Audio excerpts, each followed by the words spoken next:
Booktube, it's Leah Cooper here, and today I'm bringing you my June wrap-up part 1. So this is coming a little bit late, but that's not because I haven't been reading this month. I've read quite a few things so far, like I'm filming this I think on the 21st. Gosh, look at me. I don't even know what day of the month it is. I've read something like, actually let me check. So according to Goodreads, I've read 13 things so far this month. I'm only going to talk about 11 of them in this video just because 13's a lot and the month's not over with, you know? So there will be plenty of things to talk about in part 2. And overall, so far this month has been a pretty good reading month. I just had like one really glaring exception to that. So without further ado, let's get started. Okay, so future Leah interjecting here to say, I rambled for like 10 plus minutes about A Conjuring of Light, and that is way too long for a wrap-up. So I decided to go ahead and cut out everything I said about A Conjuring of Light, put it in its own video. If you are at all interested in my thoughts, you can check that out. I gave Conjuring of Light 2 stars. It was a pain in the ass to read. I was very disappointed in it. I think, honestly, it pretty much tanked the trilogy as a whole for me.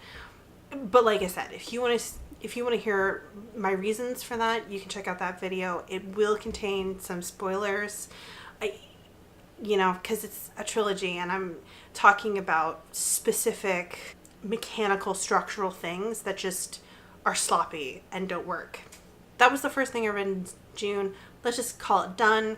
Good and done, and we'll zip right on to the rest of the things I read in the first half of June that I enjoyed way more. So after I finished reading Conjuring of Light, I started reading Arcadia, and I did finish reading Arcadia, but I'm not going to talk about it in this video. I'm going to put it in my wrap-up part 2, just because I spent about 2 weeks reading that book, and I only finished it yesterday, and so I want to like let it percolate in my brain a little bit more. What I found with Arcadia is it's quite long. It's almost 200,000 words, and it's quite it was a big volume. Is that I needed to set myself kind of a low daily goal. Like usually I try to read, 100, 150 pages a day, maybe more if I'm like really sucked into a book. But with Arcadia, I went ahead and just set myself a very easy goal of 25 to 40 pages a day. And then I read a bunch of shorter things while I was reading it. Like usually I don't read multiple things at a time, but I really found with this book, I needed to like give myself kind of a break because it's a little, it's not hard to understand. It's just it's a little dense, it's a little thought-provoking, and it just wasn't something I could sit and read 100 or 150 pages of at a time. So I decided to kind of go through and continue reading my KJ Charles rereads. I started off by reading A Case of Spirits, which is a short story that takes place after A Case of Possession, which I read last month, and before the third book in the trilogy. So I read that, and it's just like a short little mystery one-off. And then I read A Flight of Magpies, which is the third book in this trilogy, and I thought I hadn't read this before, but no, I had totally read it before. I had just completely forgotten that I had, which makes me happy because I know I pre-ordered this book, and I've been thinking that, oh my god, I pre-ordered a book and then never read it. No, I did. It's fine. Loved it, loved the trilogy, loved the characters. Was super glad that I re-picked up the series because KJ Charles has since written Jackdaw, which is set in the same universe and features one of the characters, actually one of the villains from Flight of Magpies, and it kind of tells his story and how he got into the situation he was in during A Flight of Magpies, though not from his point of view, it's from his love interest's point of view, and it is so freaking good. Like, I cannot recommend Jackdaw enough. I loved it. By chapter 2, I knew I was gonna be like completely destroyed by this book, and I kind of teared up so many times. It was so good. It has a really great story about a thief and a con artist, and he has this relationship with the cop, and of course that's not allowed, a relationship between two men, and the middle Victorian period, and they get caught out and it ruins the cop's life, and the con artist flees, but of course that's because he's become tangled up in the villains from A Flight of Magpies, and it's like so heart-tearingly good. And just like watching these two characters like try to forgive each other and like rebuild what they had, and it's so good. It's so good. The ending is so perfect, and I loved it. I can't recommend this entire Magpie Lord universe enough. I couldn't just like totally let the series go either. There are 2 more short stories that Charles has written over the years. And so I read 2 more of them. One of them was like a little very, very short 3-page prequel short story called The Smuggler and the Warlord. And this is like, you can just read this for free online. And it just gives like a little background story of an event that's referenced by the characters several times in the book. It was great. And then I read another short story called A Feast of Stephen, which takes place after A Flight of Magpies. And before Jackdaw, technically, it's in the middle of those 2. And it just shows kind of like the new dynamic of the group of friends who is the central people in this universe. And it just reminded me of how much I really wish she would write another book with Stephen and Lucien, because they, at the end of the series, they, you know, they're going to go off and have more adventures. And I just really wish Charles would write another one, like set in Istanbul or set in China or something. I don't know. I just wish she would. She's not. She's got like other series that she is writing away, but man, I can hope. I can live in hope. So I gave Flight of Magpies 4 stars. I gave Jackdaw 5 stars, and I gave both the short stories 2 stars. They were great. Love the series. Highly recommend it. Another thing I read while I was reading Arcadia was Peter Darling by Austin Chant. I've had this on my radar actually since before it came out, because I follow Austin Chant on Twitter, and I listen to, he does a podcast with Amanda Jean called The Hopeless Romantic, which I've mentioned before. Love the podcast. I'll leave a link to it down below if you're interested in like queer writing, small press stuff. Check it out. They've had some like really great guests on that podcast. Anyways, it is a trans sequel to Peter Pan, wherein Wendy Darling is a trans man who has grown up into a young man and finds his living situation, like with his family who cannot accept or come to terms with the fact that he's trans. You know, it's so miserable. He wishes himself away back to Neverland. Highly recommend it. Loved it. It has a relationship between grown-up Peter Pan and Captain Hook, which, I mean, might sound weird to some people, but, you know, from everything Austin Chant has said, just imagine Captain Hook as Jason Isaacs from that 2003 version of Peter Pan, and I don't think you'll have any problems with it after that, right? Because he's very glamorous, and it's delightful, and I loved Austin Chant's development of the world, and what is Neverland, and who are Peter, and who is Hook, and it's diverse, and it's got really great representation. It's just, it has one of the like most romantic scenes I have ever read. I would highly, highly suggest you go check it out. And then the last little short novel I read while I was reading Arcadia was the 3rd book in the 20-Sided Sorceress series called Pack of Lies. I had this book as like, I had the first 3 books in a little bundle. I've kind of been slowly working my way through them over the past year. It's terrible. I'm really trying to get through some of my digital books because they've just been piling up. So I was excited to finish reading this. I gave it 3 stars. I like the character. I really like Jade Crow. I like the magic system, but I think it was really underutilized in this one, because the magic, a lot of times she uses, the protagonist uses D&D spells to kind of conceptualize and turn her magic into something useful.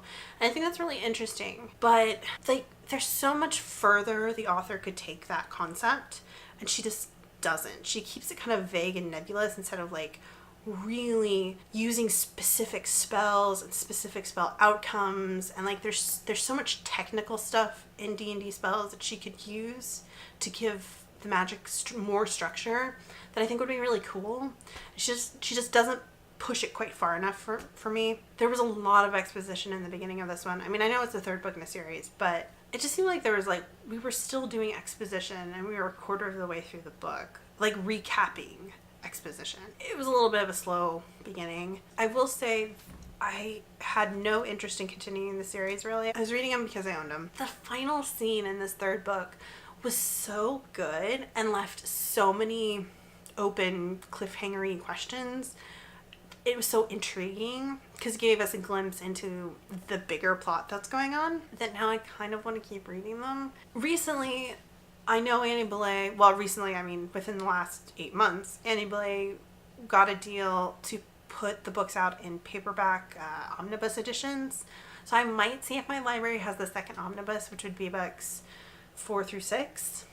And if it does, I'll probably pick it up and like keep reading it just because I am curious about the main overarching storyline. Is it the best urban fantasy paranormal series? No, but you know, it's fun. It's light reading. It's a great female kick-ass character and it's a great diversion. Oh my gosh, I'm sorry this video is getting a little bit long. This is why I have to break these up into multiple parts. Anyways, the last 3 things I've read that I'm going to talk about in this part are graphic novels. I participated in the Getting Graphic Round 2. You know, I posted my TBR a couple weeks ago and it was last Saturday. I read 3 things during the day. I ended up having 4 things and not getting to the 4th one, but still, it was a lot of fun. It was great. Whenever they do round 3, I will definitely be participating. So, for Getting Graphic round 2, I read Saga Volume 7, so I'm caught up now on Saga. I've had this on hold and I wasn't expecting to get it, but I did, and it's exciting. And it turned out to be just fantastic. So if you've seen my Saga series review, which I'll link in the cards, or if you've just seen my wrap-ups, my love of Saga has, I don't want to say waning, has been waning a little bit, but like the last couple volumes I think have kind of been disappointing. They just have not been as strong as the first couple of volumes, which is unfortunate because I think volumes 1 and 2 were just blew me out of the water. 3 and 4 were okay. 5 and 6 were okay, but they felt kind of fillery. Volume 7 brings it back around. Volume 7, like I teared up at one point. I went at the end. Like, I don't know how I'm gonna wait a year to read volume 8. I also read Nothing Can Possibly Go Wrong by Pritchett Shen. I've been wanting to read this because Prue is one of my favorite fanfic writers ever, and she did not disappoint. This is like a contemporary YA teen high school graphic novel with robots, basically. There's 2 friends, a jock and a science nerd, and they kind of come to conflict because the jock's ex-girlfriend, who's the head cheerleader, wants to use money that has been apportioned to the robotics club to buy new cheerleading uniforms. Everything kind of blows up and they all have to team together to earn the money so that the robotics club can make a robot to go to like a science competition and the cheerleaders can get new uniforms. And it's just, I mean, it's cheesy, it's pretty predictable, but it's cute. You know, I laughed at a couple of points. And the last thing I'm going to talk about in this video is Hench Girl by Kristen Goodsnick. I also read this for Getting Graphic. This is a new release from Dark Horse Comics. I don't know if it's going to be a series. The ending, I feel like, left it open that there could be a sequel, but I guess we'll see. I gave this 4 stars. The art totally matches the story. It's really cutesy. It's kind of like, you know, cotton candy with a side order of violence. The story did not go places that I expected it to. And there was one little spot where I think there might have been a plot hole where like a couple of frames got edited out. Like I think there's a plot hole. There's a plot hole in it. But other than that, I mean, it was cutesy, it was fluffy. Would I recommend it? Yeah, probably. Like if you kind of like, gosh, what can I even compare it to? It really reminded me of reading a webcomic. It just kind of had, it felt like it had that kind of style, that kind of humor, that kind of storytelling. So if you like, you know, superhero webcomics, totally ridiculous, not quite New York City worlds, check it out. Anyways, okay, this has gone on super long, but like I said, I've read 13 things so far, and that's just the first 11 of them. I'll have part 2 up at the beginning of June. I'm currently reading the Grisha trilogy finally, and just like zipping through book 1. I really hope I enjoy the rest of the trilogy as much as I'm enjoying book 1. Basically what I'm saying is there will be a ton more things to talk about in the next video. Let me know down in the comments if you've read any of the things that I've mentioned, or if you've read Conjuring the Light and you know you want to tell me how you felt about it, if you loved it, if you hated it, whatever. I'd be more than willing to chat about it. Let me know if you're gonna check out any of the books I've mentioned. Like I said, other than Conjuring the Light, I've freaking loved most of the things I read this month. It's been a really good reading month, and yeah, I'm gonna go turn a fan back on because it's muggy. It's so muggy. And I'll see you guys on my next video. Bye.